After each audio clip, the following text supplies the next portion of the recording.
Hi there. Have you ever felt drained from saying yes too often? Or maybe you've struggled with setting boundaries because you don't want to feel bad, like you're letting somebody down. But today I want to talk to us about why boundaries are more than just about limits. They're about acts of self respect, and they're one of the most powerful ways that we can align with our values. So, first, introduce myself. My name is Dawn. This is the Practical Spiritualism channel where we talk about all things self growth, healing, and spiritual alignment. If that resonates with you, please make sure you hit the subscribe button down below and join us on this journey. So, first and foremost, today, as we talk about this topic, boundaries is always close to my heart. And the reason it's close to my heart is because it's such a major issue for every client that comes through my door. Every time I'm talking to my staff, family, friends, boundaries are always, always, always an issue for us.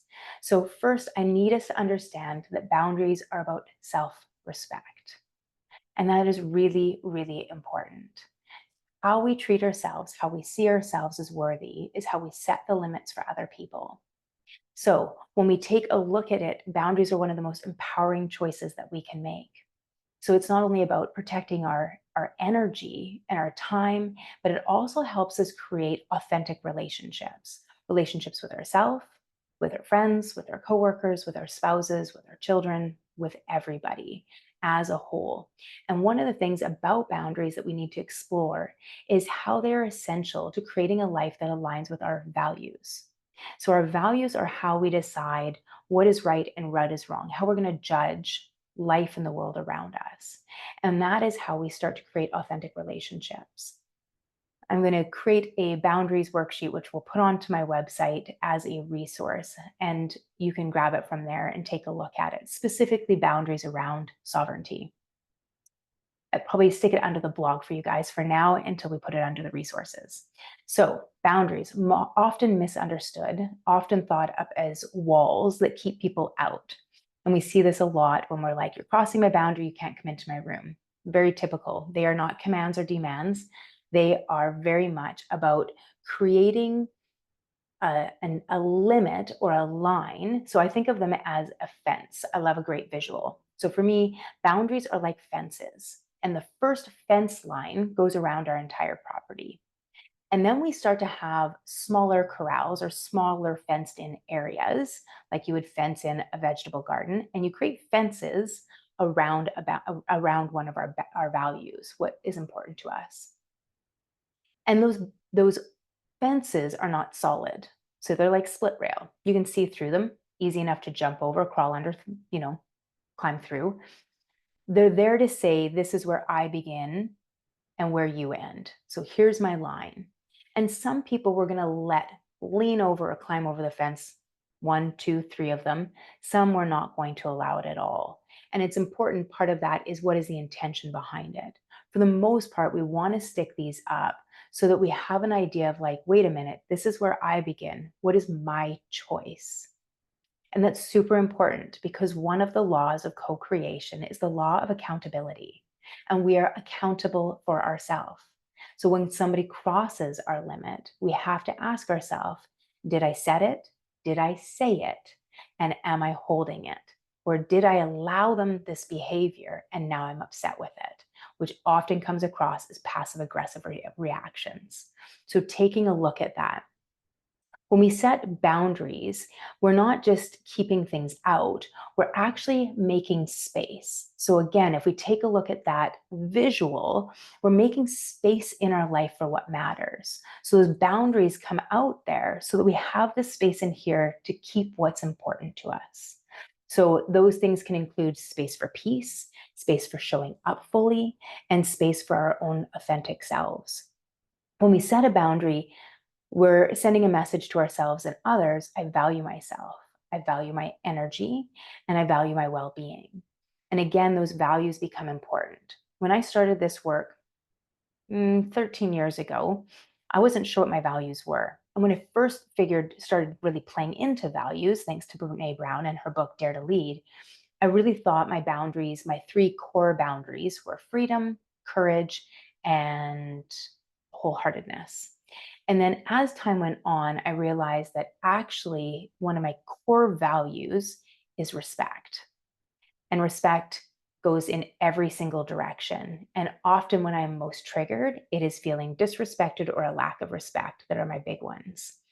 Then my second one still remained courage, and the courage to voice my boundaries, my courage to lean into the discomfort of saying I'm wrong, all the different pieces, but being courageous enough to show up as my authentic self. And then the last one, freedom, actually turned into sovereignty. And the understanding that it wasn't actually freedom that was most important to me, but to be sovereign, to be self governing, to not be pushed or pulled by my past or about what other people might think or what else is going on, but going inward with myself, with my highest self, my sacred self. Am I in alignment here? Am I acting from an open, loving heart? And once I got into those three, everything else started to come from underneath that. Everything else that's important to me, I can easily pull underneath one of those three main core values. So think of this as when we set our boundaries as a way of showing respect, self respect to those values. And that's why boundaries become so incredibly important. They also help us say really what's important to me and therefore cultivate those better quality relationships instead of these surface level relationships that we see in abundance in this day and age, where everything is about what's going on kind of at this top level, but we're not getting in deep where we can actually ask the question, who are you? What's important to you? What lights you up? And give that same information back so that we can really start to share our lives and co create together. The other thing that we need to understand is that every no that we give is giving us room, more space to a bigger yes to something that truly matters to us. That's something that aligns with us versus then just trying to make other people happy.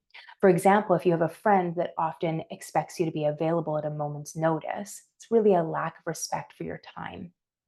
And so when we take a look at setting a boundary about our availabilities, then you're honoring your time by saying, you know what, I respect myself enough to protect what's important to me. And it's not selfish, it's essential.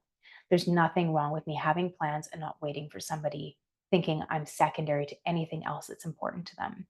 One of the biggest myths that we have is that boundaries are a way that we end up pushing people away, and it's not true. I have found that they actually deepen those relationships. As I said, once we start getting into this, we're cultivating true connection, not surface concerns that make us really leave us feeling unsafe because we don't feel safe when we don't have boundaries. We don't feel secure. We don't feel truly loved, not unconditionally. And we also don't feel like we really belong. We don't have that solid connection. And those are the four major things that are important to us as human beings. We make decisions whether or not we can either have those four things or out of fear of lack of those four things. So keep that in mind as we're setting our boundaries and we're acknowledging what are my values. Healthy boundaries lead us to those authentic connections. And it also, and this is super important, especially for those of us that are parents or are choosing to step forward as leaders, as mentors, that these give other people permission to be honest about their needs and their limits, and that they give them to themselves. And that's vital. It is my job to fulfill my needs, not yours. And when we start teaching our children that and teaching the world that, one by one, we slowly begin to heal.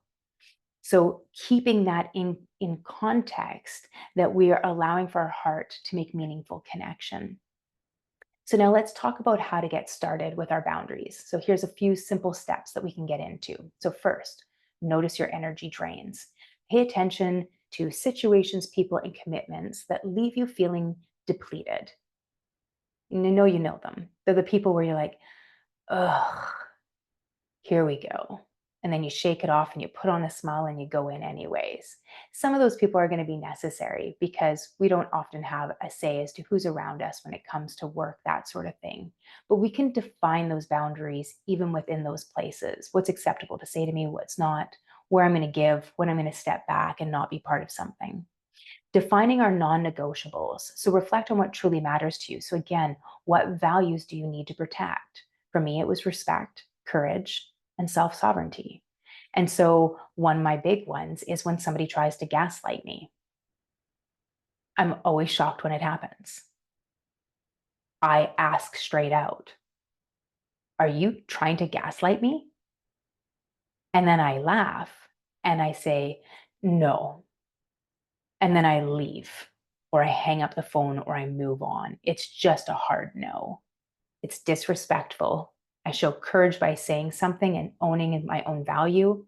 And I am all about self sovereignty. Otherwise, I wouldn't be here today. So keep in mind, we don't have to engage or make excuses, just know. And this can go for anything from our time and our energy, as well as our personal space.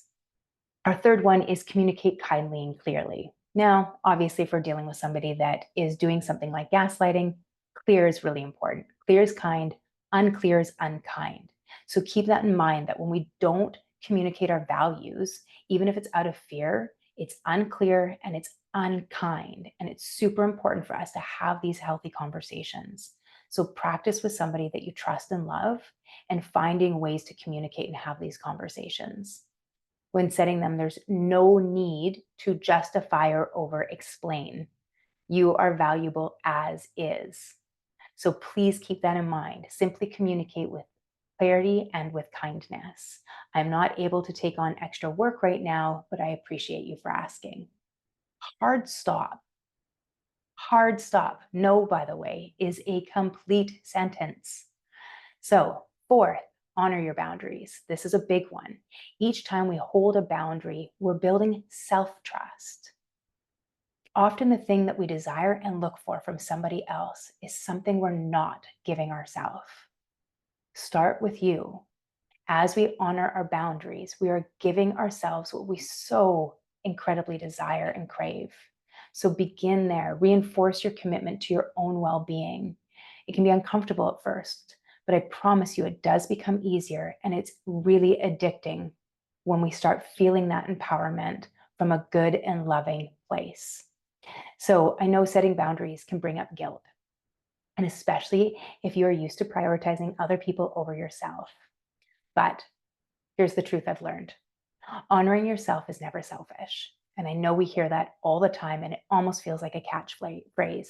However, it's actually one of the most loving things that you can do for both yourself and those around you. Remember, we're having an opportunity to walk the walk, to show other people the way. So when we do it with kindness, when we do it with compassion, when we do it with true and meaningful words of love, then we come through this in the right direction. We come through this asking ourselves, who do I choose to be today? Who do I choose to be in this situation?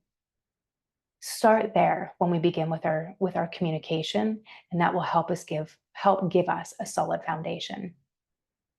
So before we wrap up, I'd like to leave you with one reflection. Where in your life could a boundary bring you more peace and more freedom? Just think about that. Where in your life could a boundary bring you more peace and more freedom? Just take that moment, just think about it. And if you feel called, just go ahead and share it in the comments below. You can always send me a message as well. I'd love and be honored to hear from you. Thank you for joining me today and being part of this journey towards self-respect and sovereignty. If this video resonates with you, please give it a thumbs up. Share it with your friends, and please leave me a message. Always, I'm going to ask that you go ahead and hit that subscribe button. And you can always follow me at practicalspiritualismco.com, where we have our blog, as well as on our social medias. Thank you so much for being here. And until next time, remember you are worthy of peace, joy, and boundaries that honor your beautiful self. I see the light in you, and it is brilliant. Brightest of blessings.